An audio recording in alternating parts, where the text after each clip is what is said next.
এক 5 ওয়াক্ত সালাত, 2 হালাল রুজি, 3 কোরআন তেলাওয়াত, 4 আড্ডা পিটবেন না কোথাও বসে, দোকানপাটে বসে আড্ডা পিটবেন না, নিষেধ, একবারে কঠোরভাবে নিষেধ। 4 শ্রেণীর মানুষের কবরের শাস্তি হবে না।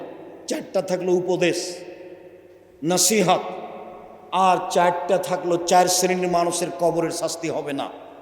1 জুমার দিনে মারা যায় যে, 2 পেট ব্যথায় মারা যায় যে, 3 শহীদ হয় যে, 4 সূরা মুলক পড়ে যে। উপরের 3টা করতে পারবেন না কেন? জুমার দিনে মরণ হবে কিনা তা আপনি জানেন না। 2 আপনি শহীদ হবেন কিনা তা আপনি জানেন না। কে যে শহীদ? বাংলাদেশে হিন্দু ও শহীদ। 3 পেট ব্যথায় মারা গেলে, কোন ব্যথায় যে আপনি মারা গেলেন, শহীদ কিনা বলা যায় না। 4 সূরা মুলক, আপনি রাতে সর সমাতে সূরা মুলক পড়বেন, কবরের শাস্তি হবে না। এই কথা মুহাম্মদ সাল্লাল্লাহু আলাইহি ওয়াসাল্লাম বলেন। আল্লাহর নবীর হাতটা সবচেয়ে নরম, রেশমের চেয়ে নরম। হাদিস বুখারী মুসলিম। কি বললাম বলেন তো দেখি? সাহাবী যখন রাসূলের হাতের সাথে হাত লাগিয়েছে, মুসাফা করেছে, তখন হাতটা রাসূলের কেমন পেয়েছে? নরম, রেশমের চেয়ে নরম। আর তার শরীরের গন্ধটা আতরের চেয়ে বেশি গন্ধ, এ কথা সাহাবীগণ বলছেন। তো কোনো মহিলার গায়ে যদি হাত লাগায়, তাহলে তার স্বামীর সামনে বলবে যে খালেদার হাতটা নরম, তখন তার স্বামী খালেদাকে অন্তরের চোখে দেখবে। অন্তরের চোখে আর একজন মহিলাকে দেখা নিষেধ, হাদিস বুখারী মুসলিম। তাহলে আপনার সিনেমা হলের ছবি কেমনে চলে? এই বোকা ছেলে, তোমার হাতে একটা বড় মোবাইল আছে, 24 ঘন্টা মোবাইলে ল্যাংটা মেন আসছে, বলো তো তোমার ইমান কেমনে থাকে? রাসূল সাল্লাল্লাহু আলাইহি সাল্লাম বলেন, আইনান তাজনানা জিনাহুম নাজর, 2 চোখের জেনা হচ্ছে চোখ দিয়ে দেখা, আল ওজনানের জেনা হল ইস্তেমাও, 2 কানের জেনা হচ্ছে কান দিয়ে শোনা, অল ইয়াদ জেনা হাল বাতস, হাতের জেনা হচ্ছে হাত দিয়ে ধরা, আর রিজিল জেনা হাল নসি, পায়ের জেনা হচ্ছে এই পথে চলা, জেনাল কলব তাতান্নাস্তাহি, অন্তরের জেনা হচ্ছে পরিকল্পনা করা, জেনাল লিসান নুতক, জিহ্বার জেনা হচ্ছে কথা বলা। এগুলো সব জেনার মাধ্যম। মোবাইলের অপর নাম জাদু, মোবাইলের অপর নাম জেনা। তোমাকে বলে রাখছি, আজ থেকে তোমার মোবাইলে যেন কোনো মেয়ের নাম্বার না থাকে। আজ থেকে তুমি কোনো মেয়ের সাথে কথা বলো না। এইভাবে উঠো, আমার দিকে দেখো, এভাবে উঠো, আস্তাগফিরুল্লাহ ওয়া আতুবু ইলাইহি, তোমার কাছে আমি ক্ষমা ভিক্ষা চাই, তোমার কাছে ফিরে যেতে চাই। জিন্দেগি তার কখনো এই মেয়ের সাথে কথা বলিব না। এই মেয়ে তোমাকে বলছি, এই মেয়ে শোনো, তোমাকেই বলছি, তুমিও বলো আস্তাগফিরুল্লাহ ওয়া আতুবু ইলাইহি, আমি ফাতেমা কিয়ামত পর্যন্ত, আমার মরণ পর্যন্ত আর কোনোদিন কোনো পুরুষের সাথে, যুবকের সাথে কথা বলিব না। তাহলে তুমি যে কোনো বিপদ থেকে বেঁচে যাবা দুনিয়ায়, যে কোনো বিপদ থেকে তুমিও বেঁচে যাবা। হাদিস বুখারী মুসলিম। কিভাবে বেঁচে যাওয়া? ওই যে তোমার জানা আছে, ওই যে 3 জন লোক রাস্তায় হাঁটছিল না, হাঁটতে হাঁটতে বৃষ্টি আসলো, তখন ওরা কোথায় ঢুকলো? একটা গর্তে ঢুকলো। তখন একটা পাহাড় থেকে বড় পাথর এসে গর্তের মুখে পড়ে গেল, এরা তার বের হতে পারবে না। তখন 3 জনের একজন বলছে, আল্লাহ, আমার বাপ মাকে ভালোবাসি আমি, পাথরটা সরিয়ে দাও। তা আল্লাহ বললেন, কিছু দিলাম। আর একজন বলছে, আল্লাহ, আমি একটা লোককে কাজে নিয়েছিলাম, অর্ধেক দিন কাজ করে ও বাড়ি চলে যাবে, আমার কাজ করবে না। আমি বললাম, অর্ধেক দিনের টাকা নাও। তো নিল না, রাগ করে চলে গেল। অনেক দিন পরে এসে আমাকে বলছে, অর্ধেক দিনের টাকা দেন। আমি বললাম, সব গরু ছাগল নিয়ে যাও। আমাকে বলছে, মজাক করবেন না, অর্ধেক দিনের টাকা দেন। আমি বললাম, মজাক করিনি, তোমার অর্ধেক দিনের টাকা দিয়ে গরু ছাগল করেছি, সব নিয়ে যাও। নিয়ে চলে গেল। তোমাকে সন্তুষ্ট করার জন্য যদি কাজটা করে থাকি, একটু পাথর সরিয়ে দাও। দিল। এখন 3য় জন বলছে, আল্লাহর নবী, আমার একটা চাচাতো বোন ছিল, খুবই সুন্দরী, আমি তার সাথে জেনা করতে চেয়েছিলাম। সে আমাকে বলেছিল 100টি স্বর্ণ মুদ্রা লাগবে। সে ভেবেছিল আমি গরিব মানুষ, আমি 100টা স্বর্ণ মুদ্রা সংগ্রহ করতে পারবো না। আমি হাড় ভাঙা পরিশ্রম করে 100টা স্বর্ণ মুদ্রা তাকে দিলাম। আমি জেনা করতে বসেছি। যখন জেনা আরম্ভ করব, তখন আমাকে বলছে, আব্দুল্লাহ ইত্তাকিল্লাহ, এ আল্লাহর বান্দা, আল্লাহকে ভয় কর রে, আমাকে অসতী প্রমাণ করিস না। ফাকুমতা আনহা, আমি ওখান থেকে উঠে গেছি, তুমি এই গর্তের মুখ থেকে পাথর সরিয়ে দাও। আল্লাহ বললেন, দিলাম। হাদিস তো বুখারী মুসলিম। তুমি যে কোনো বিপদ থেকে বেঁচে যাবা, যে কোনো বিপদ থেকে। তুমি আর একটা শোনো, আজ থেকে তুমি যদি এই মেয়ের সাথে কথা বলা বন্ধ করতে পারো, তাহলে 7 শ্রেণীর মানুষ বিশ্বের মাঠে বিশেষ চাই তাহলে থাকবে, তার মধ্যে তুমিও আছো। তুমি আর একটা শুনে রাখো, উপস্থিত বৈঠকের মুসলিম বোন একটু শুনে রাখেন, ধৈর্যের পরিচয় দিবেন। অনেক কষ্ট করে এসেছেন দূর থেকে গাড়ি ঘোড়ায়, একটু বসে থাকুন। আপনার কাছাকাছি আসছি, আপনাকে আমি কষ্ট দিতে চাইনি, আপনার জন্য অনেক ভালো কথা আছে, একটু অপেক্ষা করুন। সম্মানিত দিনী ভাই বোন, আমি আপনাকে বলছিলাম, আপনি যদি আজ থেকে মেয়ের সাথে গল্প করা বন্ধ করতে পারেন, তাহলে আল্লাহ আপনাকে জান্নাতুল মাওয়া দিবেন। আল্লাহ তাআলা বলছেন, অনাহ নাফসানিল হাওয়া ফাইনাল জান্নাতা হিয়াল মাওয়া। পৃথিবীর পুরুষ নারী শুনে রাখো, পৃথিবীর পুরুষ নারী শুনে রাখো, তোমরা যদি অশ্লীল কাজকে বন্ধ করতে পারো, আমি আল্লাহ তোমাদেরকে জান্নাতুল মাওয়া দিয়ে দিলাম। এটা আল্লাহর ওয়াদা। আপনি একটু আগে আসেন, মেয়ে তুমি আগে আসো, তোমার মোবাইলের জন্য আজ থেকে আর কোনোদিন যুবকের নাম্বার না থাকে। দেখো, আমার বক্তব্যের সাথে মুনাফিকি করো না। দেখো, তুমি আমার বক্তব্যের সাথে মুনাফিকি করো না। বক্তব্যের সাথে মুনাফিকি করে সফল হতে পারবে না। তুমি এসেছো কোরআন হাদিস শোনার জন্য, আমিও চাচ্ছি তোমাকে শোনাতে। তুমি ভদ্রতা বজায় রেখো। শোনো, আবু সাঈদ খুদরি রাদিয়াল্লাহু তাআলা আনহু বলেন, রাসূল সাল্লাল্লাহু আলাইহি ওয়াসাল্লাম বলেছেন, আল মারাতু আওরাতুন, মহিলারা হচ্ছে ঢেকে রাখা বস্তু। ফাইজা খারাজাত, ও যখন বাড়ি থেকে বের হয়, ইস্তাসরাফাহ শয়তান, শয়তান তখন তাকে ভুল পথে নিয়ে যায়। তুমি একবার এইদিকে হাঁটো, একবার ওই দিকে হাঁটো, একবার হাতে মা চুলে হাত দাও, একবার ভাঁজ করে কথা বলো। দেখেন না কেমন কেমন করে, একবার রাস্তার এই দিকে যায়, একবার ওই দিকে যায়, একবার ভাঁজ করে কথা বলে, একবার চুলে হাত দেয়, একবার গায়ে হাত দেয়, কেমন করে ঢং করে কথা বলে, কেন জানি কেমন কেমন করে। শয়তান ধরেছে তাকে। এ কথা আল্লাহর নবী বলছে। আবু হুরায়রা রাদিয়াল্লাহু তাআলা আনহু বলেন, রাসূল সাল্লাল্লাহু আলাইহি সাল্লাম বলেছেন, সিনফানে মিন আহলিন নার, পৃথিবীর মানুষ শুনে রেখো, 2 শ্রেণীর মানুষ জাহান্নামে যাবে, আমি তাদের দেখিনি। পৃথিবীর মানুষ শুনে রেখো, 2 শ্রেণীর মানুষ জাহান্নামে যাবে, আমি তাদের দেখিনি। এক, ওদের হাতে থাকবে লাঠি, গাভীর লেজের মতো, একদিক মোটা একদিক চিকন, এরা দিয়ে মানুষকে মারবে, এরা জাহান্নামে যাবে, এদের আমি দেখিনি। আরেক শ্রেণীর মানুষ নিসাউন, মহিলা, কাশে এতন, কাপড় পরে থাকবে, আর এতন উলঙ্গ। এই মেয়ে, তোমার গায়ের পোশাকটা তোমার কাছে কেমন? তোমাকে বলছি। এই শোনাই, গল্প করছো কেন? তোমাকে বলছি। তোমার মা তোমার পাশে বসে আছে, দেখো ছোটবেলা ওজ পরে বসে আছে, দেখো তোমার মায়ের গায়ের অর্ধেক নিচের দিক ফাঁকা আছে। বলো এটা কি? বলো যে আমরা মুসলিম মেয়ে, বলো যে আমার মা মুসলিম। তোমাকে আমি অপমান করিনি, তুমি আমার দিনী বোন, তোমার মা দিনী বোন, তোমার জন্য কল্যাণ কামনা করতে এসেছি। সম্মানিত দিনী বোন, আপনাকে যথাযথভাবে মূল্যায়ন করতে চাই। আপনি একটু ফিরে আসার চেষ্টা করুন, আপনার জন্য ভালো হবে। আর আপনি জাহান্নাম থেকে বাঁচার চেষ্টা করেন। 2-1টা কথা। এক, আল্লাহর নবী ঈদের মাঠে গেলেন, মহিলাদের সামনে গিয়ে বললেন, ইয়া মাশারান নিসা, হে মহিলাদের দল, তাসাদ্দাকনা ফাইন্নী উরিতুকুন্না আকসারা আহলিন নারে, তোমরা দান করো, তোমাদেরকে আমি বেশিরভাগ জাহান্নামে দেখছি। মহিলারা শোনো, তোমরা দান করো, আমি তোমাদেরকে জাহান্নামে বেশিরভাগ দেখছি। জাহান্নাম বলতে নারী আর নারী, জাহান্নাম বলতে নারী আর নারী। এক মিনিট, সালাত আদায় করে জান্নাত পাওয়া যায়, জান্নাত কিনা যায় না। সিয়াম পালন করে জান্নাত পাওয়া যায়, জান্নাত কিনা যায় না। হজ করে জান্নাত পাওয়া যায়, জান্নাত কিনা যায় না। তাসবিহ তাহলিল জিকির আজকার করে জান্নাত পাওয়া যায়, জান্নাত কিনা যায় না। দান করে জান্নাত কিনা যায়। তাই তিনি বলছেন, মহিলারা দান করো, তোমাদেরকে আমি বেশিরভাগ জাহান্নামে দেখছি।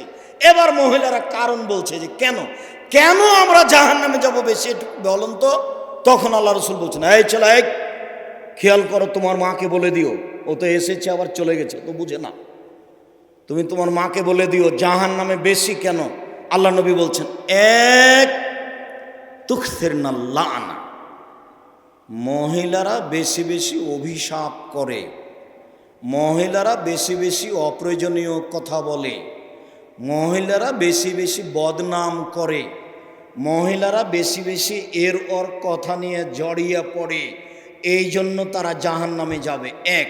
দুই, ও এক ফর্নালাসিরা স্বামীকে মেনে চলে না, স্বামীকে মেনে চলে না।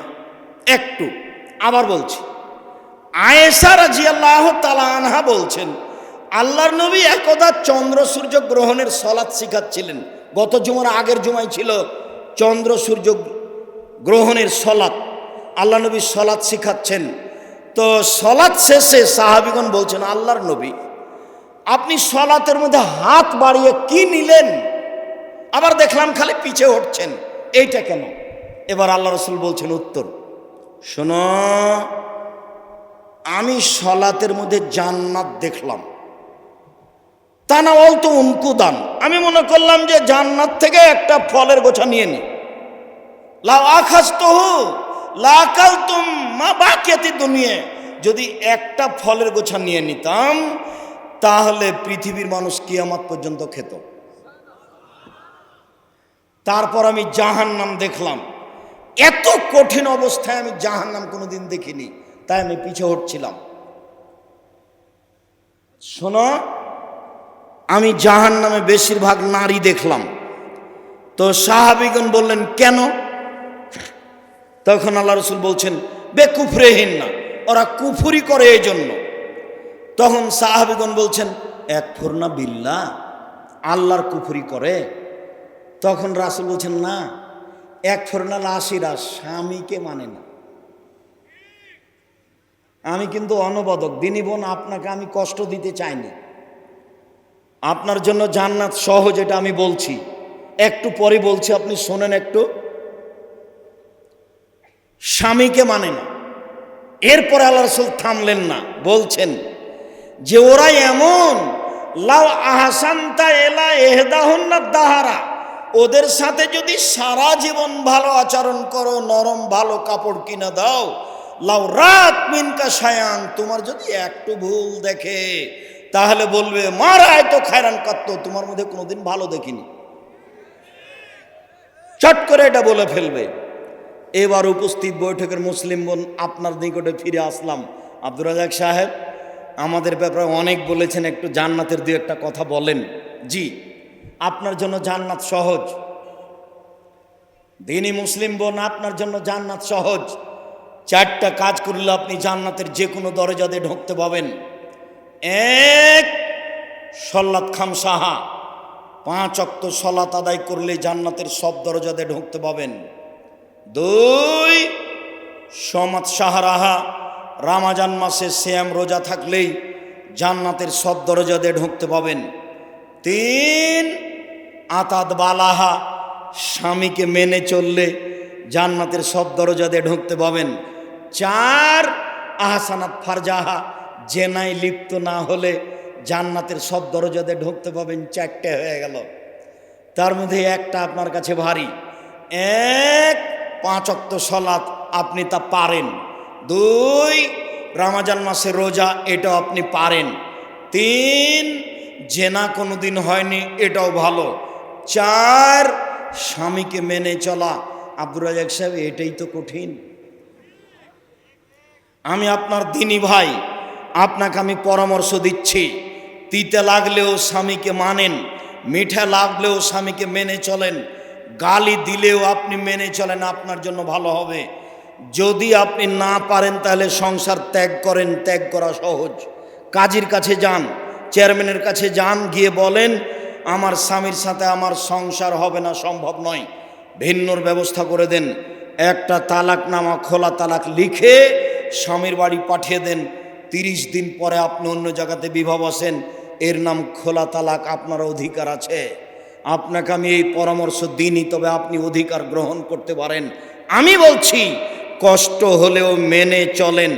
মাস মাস কথা বলছেন না, সপ্তাহ সপ্তাহ কথা বলছেন না, মেয়েকে বলছেন আম্মু তোমার আব্বাকে খাবার দিয়ে আসো, বৌমাকে বলছেন বৌমা তোমার শ্বশুরকে খাবার দিয়ে আসো। আর কোনো সময় আপনি যখন 1 গ্লাস পানি নিয়ে যাচ্ছেন, তখন গ্লাসটা এভাবে রাখছেন, থ্যাকটস করে রেখে এভাবে চলে যাচ্ছে।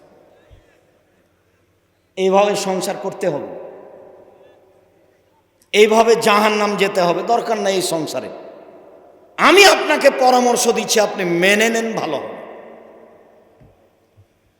সম্মানিত দ্বীনি বোন, রাসূল সাল্লাল্লাহু আলাইহি ওয়াসাল্লাম বলেন, আর দুনিয়া কুল্লুহা মাতা ও খায়রু মাতাই দুনিয়াল মারাতু সালেহা, সারা পৃথিবী সম্পদ, সবচেয়ে উত্তম সম্পদ হচ্ছে নারী।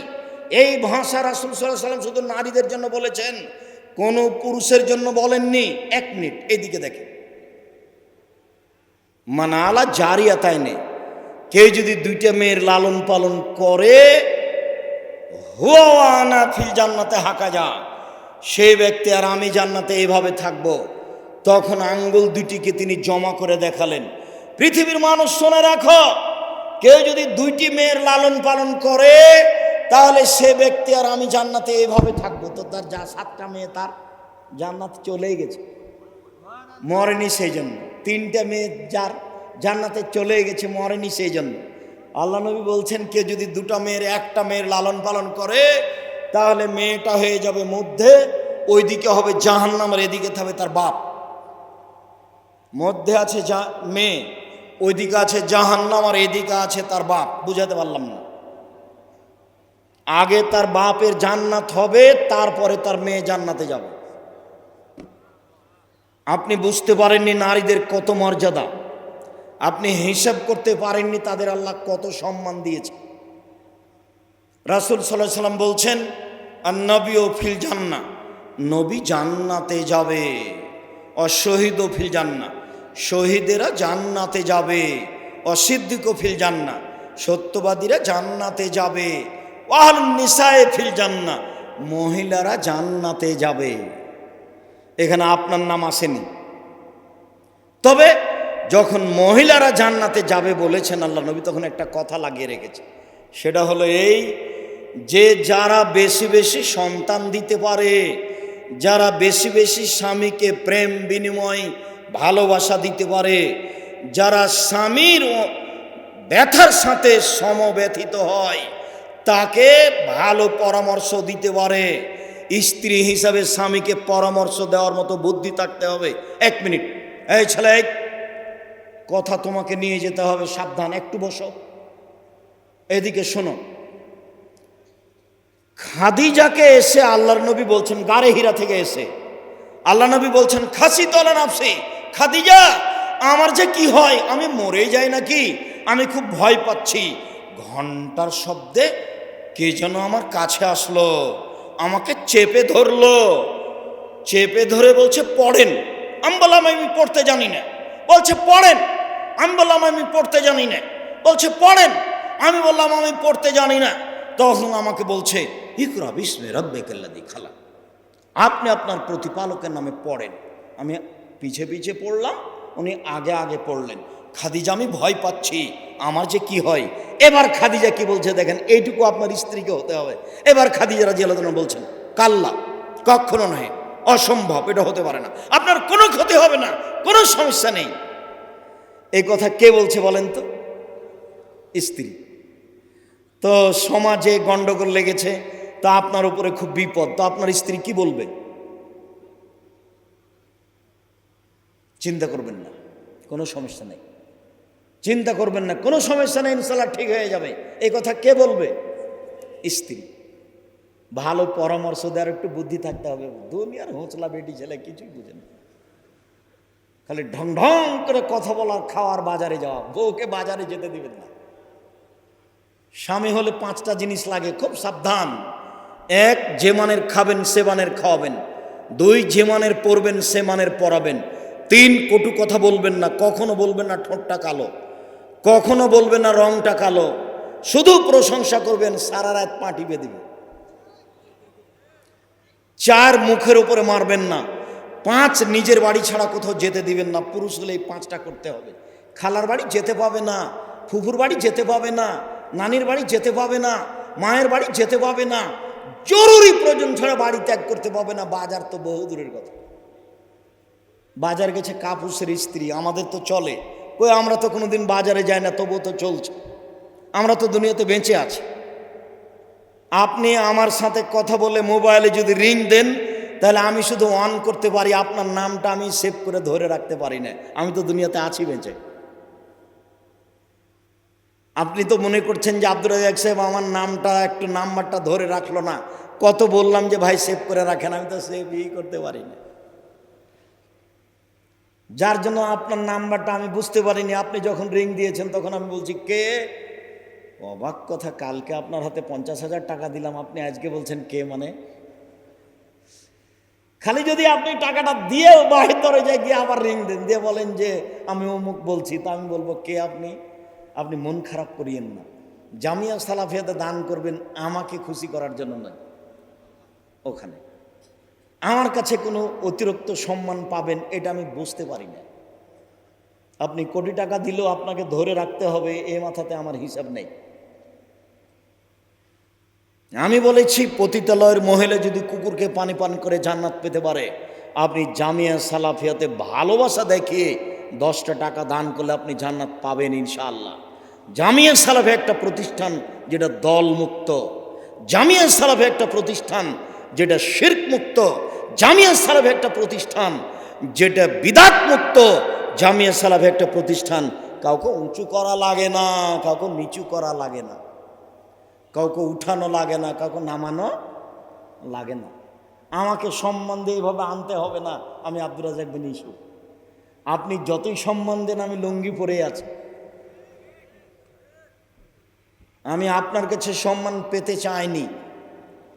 আমি ওখানে বলছি বারবার, আল্লাহ আমি আমল দিয়ে জান্নাত যেতে পারবো এটা আমার মনে হয় না, কেননা আমার জীবনটা সফর দিয়ে ঘেরা, ইবাদত করতে পারলাম না। আমার দিনী ভাই বোন যারা আমার কথা মেনে চলে ওখান থেকে কিছু আমাকে নেকি দিয়ে বিচারের মাঠে পার করে দিও। আপনার উপরে আমার অনেক ভালোবাসা। আপনি যে দূর দূরান্ত থেকে এসে বসে কথা শুনছেন, আমার অন্তরের সাথে আপনি লেগে আছেন। যতক্ষণ আমি আছি ততক্ষণ ভুলে পেশাব লাগুক পায়খানা লাগুক আপনি মাঠ থেকে উঠবেন না। আপনাকে আমি অনেক ভালোবাসি, আপনি আমার ভালোবাসার দিনী ভাই দিনী বোন। আপনার আমলের দিকে আমি একটু চেয়ে আছি। আপনি যদি রাতে উঠে 2 রাকাত সালাত আদায় করতে পারেন, আমি যেটা বলেছি, আপনি যে নেকি পাবেন আমি ওখান থেকে কিছু পেয়ে যাব ইনশাআল্লাহ। ওইটুকুই আমার আশা। জীবনটা সফর দিয়ে ঘেরা আছে, জীবনটা মানুষের গালি দিয়ে ঘেরা আছে, জীবনটা মানুষের বিরোধী দিয়ে ঘেরা আছে। বুঝতে পারলাম না, কোনোদিন কারো বিরোধিতা করিনি, কারো বিরুদ্ধে কোনোদিন কথা বলিনি। এরপরেও যখন মোবাইলে রিং হচ্ছে অন যখন করি তখন দেখি আপনি একবারে গালি দিয়ে ভরে ফেলে দিলেন। আপনাকে আমি কোনোদিন ধর্মের নামে ফাঁকি দিইনি। আপনি আমার দিনী ভাই, আপনি আমার দিনী বোন, আপনাকে আমি অনেক ভালোবাসি। সম্মানিত দিনী বোন, আপনাকে আমি অনুরোধ জানিয়ে বলতে চাই,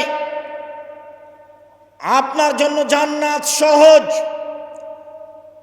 সব ঘটনা ছেড়ে দিলাম, একটু আপনাকে শোনাচ্ছে। এই ছেলে, তোমাকে তো কথাটা নিয়ে যেতে হবে।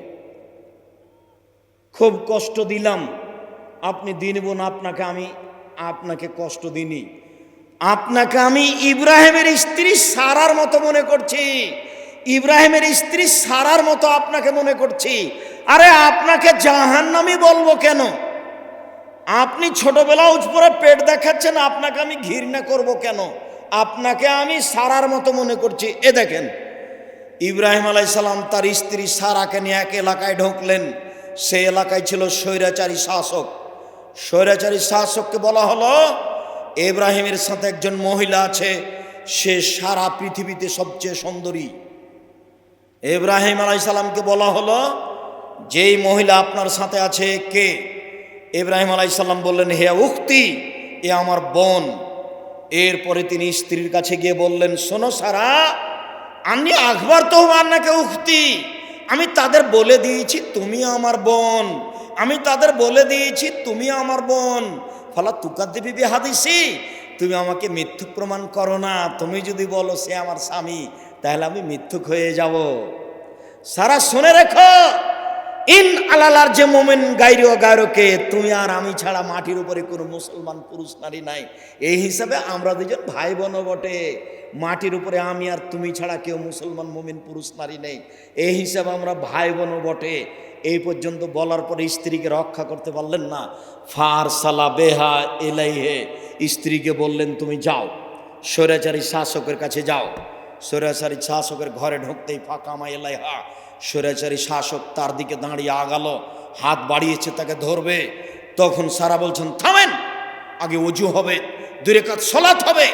অজু করে 2 রাকাত সালাত আদায় করে বলছেন আল্লাহুম্মা ইন কুনতু আমানতু বিকা, আমি যদি তোমাকে মেনে নিয়ে থাকি তুমি আল্লাহ, ওয়া আমানতু বিরাসূলিকা, আমি তোমার রাসূল ইব্রাহিমকে রাসূল বলে যদি মেনে নিয়ে থাকি, আমি বলি না ইব্রাহিম স্বামী, আমি বলছি ইব্রাহিম নবী। ওয়াহাসানতু ফারজি লিল্লাহ জাওজি, আমার লজ্জা স্থান আমার স্বামী ছাড়া জিন্দেগিতে কোনোদিন কাউকে ব্যবহার করতে দিনি। এই 3টা কথা যদি সত্য হয়ে থাকে, 1 তুমি আল্লাহ, 2 ইব্রাহিম নবী, 3 আমি কোনোদিন জেনা করিনি, এই 3টা কথা যদি ঠিক হয়ে থাকে, ফালা তুসাল্লে তালাল কাফেরা, এই নির্জনে যেন সে লোক আমার গায়ে হাত লাগাতে না পারে। কথা বলা শেষই হয়নি, স্বৈরাচারী শাসক উল্টে পড়ে গেছে। আপনি আমার দিনী বোন, আপনি পারেন? আপনার পেটটা দেখা যাচ্ছে, আপনি কি সাহস করবেন বলেন? আপনার মাথায় চুল আছে, কাপড় নেই, আপনি কি সাহস করবেন বলেন? দেখেছেন কেমন সাহস, দেখেছেন কেমন গতি? 1 মিনিট দিনী বোন আপনাকে বলছি, এদিকে দেখেন। আবু হুরায়রা রাদিয়াল্লাহু তাআলা আনহু বলেন, যা জিবরাইল এলান নবী সাল্লাল্লাহু আলাইহি সাল্লাম, জিবরাইল আল্লাহর নবীর কাছে আসলেন। খুব ভালো করে বুঝতে হবে কে আসলেন বলেন তো? জিবরাইল এসে বলছেন হাজেহি খাদিজা, ওই যে ওটা খাদিজা আতাত আপনার কাছে আসছে। মাহা এনাউম, তার সাথে একটা বাটি আছে, ফিহে এদামুন তামা, তাতে আছে খাদ্য, তাতে আছে তরকারি, তাতে আছে খাদ্য, তাতে আছে তরকারি। হে নাম আতাতে লাইকা, যখন চলে আসবে আপনার কাছে, ফাকরা আলাইহা সালাম মিন রাব্বিহা মিন্নি, আপনি তাকে সালাম দিয়ে দেন, খাদিজা তোমার আল্লাহ তোমাকে সালাম দিয়েছে। তাকে একটু বলে দেন, খাদিজা জিবরাইল তোমাকে সালাম দিয়েছে। এবার দেখুন তো খাদিজা কত সম্মানী মহিলা। আল্লাহ নবী আয়েশাকে বলছেন, আয়েশা শোনো শোনো শোনো, হাজা জিবরাইল ইকরাকা সালামা, এই যে জিবরাইল তোমাকে সালাম দিল, এই যে জিবরাইল তোমাকে সালাম দিল। তখন আয়েশা রাদিয়াল্লাহু আনহা বলছেন, ওয়া আলাইহিস সালাম ওয়া রাহমাতুল্লাহ, জিবরাইল কো সালাম, তার উপরে শান্তি, জিবরাইল কো সালাম, তার উপরে শান্তি। হুয়া তারাওয়ালা নারা, তিনি তো দেখতে পান, আমরা তো দেখতে পাই না। মোহাম্মদ সাল্লাল্লাহু আলাইহি সাল্লাম জিবরাইলকে দেখতে পাচ্ছেন, আমরা তো দেখতে পাই না। এক বিছানে 3 জন, এক খাটে 3 জন, এক ল্যাপের নিচে 3 জন, মোহাম্মদ সাল্লাল্লাহু আলাইহি সাল্লাম, জিবরাইল, আয়েশা। কিন্তু আল্লাহর নবী বুঝতে পারছেন ইনি জিবরাইল, কিন্তু আয়েশা রাদিয়াল্লাহু আনহা বুঝতে পারছেন না। তাই বলছেন, আপনি তো দেখতে পান, আমি তো দেখতে পাই না, আপনি তো দেখতে পান, আমরা তো দেখতে পাই না। যেহেতু জিবরাইল আমাকে সালাম দিল, আমি বলছি ওয়া আলাইহিস সালাম ওয়া রাহমাতুল্লাহ। দিনী বোন, আপনাকে আমি খাদিজার মতো মনে করি। আপনার সাথে শেষ জরুরি কথা। এই ছেলে থামো, ব্যস্ততা দেখায়ও না। আর তোমাকে আমি খুব ভালোভাবে বলেছি শুরুতেই যে দিন প্রচার করতে এসেছি 3 পদ্ধতিতে, মুখে, কলমে, মিডিয়ায়। মিডিয়া হচ্ছে তোমার চোখের সামনে আছে। এর কারণেই যারা আজকে মাঠে আসতে পারেনি তারা বাড়িতে শোনে। রাস্তাঘাটে ঢুকলে দেখা যায় বহু মানুষ, বিমানবন্দরে ঢুকলে বহু মানুষ দৌড়িয়ে আসে, কোনোদিন আমার সামনাসামনি বক্তব্য শোনেনি, মোবাইলে শুনে পরিবর্তন হয়ে দাড়ি ছেড়ে দিয়েছে, এভাবে দাড়ি চাড়া আছে। বলছে আপনাকে জীবনে কোনোদিন সামনে পাশ থেকে দেখিনি, আপনার কথা শুনে আমি দাড়ি ছেড়ে দিয়েছি। দেখেন প্যান্ট কেটে রেখেছি টাকনোর উপরে, আপনার সামনে কোনোদিন আমি সামনাসামনি হইনি। কত নিবেন? বিমানবন্দরে ঢুকেছি তো একটা মেয়ে লাফ দিয়ে উঠে বলছে আসসালামু আলাইকুম। আমি ছিলাম আধুনিক অত্যাধুনিক মেয়ে, আমি আপনার কথাই পরিবর্তন হয়েছি। তখন আমি বলছি এত শক্ত কথা শুনতে পারো? তখন উত্তর বলছে শক্ত নয়, সত্য কথা। তার এটা মুখের ভাষা। কাজেই আপনাকে আমি কষ্ট দিয়ে কোনো কিছু বলতে চাইনি। আপনি আমার দিনী বোন, 1 মিনিট দেখেন তো একটু। আচ্ছা আপনি বলতে পারেন দিনী বোন? আল্লাহর নবী কোথায় মারা গেছেন? মুহাম্মদ সাল্লাল্লাহু আলাইহি সাল্লাম কোথায় মারা গেছেন? আয়েশা রাদিয়াল্লাহু তাআলার ঘরে। তো কবর কোথায় হলো? আয়েশা রাদিয়াল্লাহু তাআলার ঘরে কবর হলো। এবার আয়েশা রাদিয়াল্লাহু তাআলা বলছেন, আমি ঘরে যাই, আমি মনে করি আমার স্বামীর কবর, মাথায় আমি কাপড় দিনে এমনিতে যাই। কয়দিন পরে হলো আমার বাপের কবর, তো আমি এমনিতে যাই। কেন? এটা আমার স্বামীর কবর, এটা আমার বাপের কবর, আমি মাথায় কাপড় দিই না। কয়দিন পরে হলো উমর রাদিয়াল্লাহু তাআলা আনহুর কবর, আমি আর মাথায় কাপড় না দিয়ে যাই না, একবারে মাথায় কাপড় দিয়ে নিজেকে গুটিয়ে নিয়ে যাই। কেন? এখানে আর একজন বেগানা পুরুষের কবর আছে, এই জন্য। আয়েশা কবরকে লজ্জা করেন, কবরকে।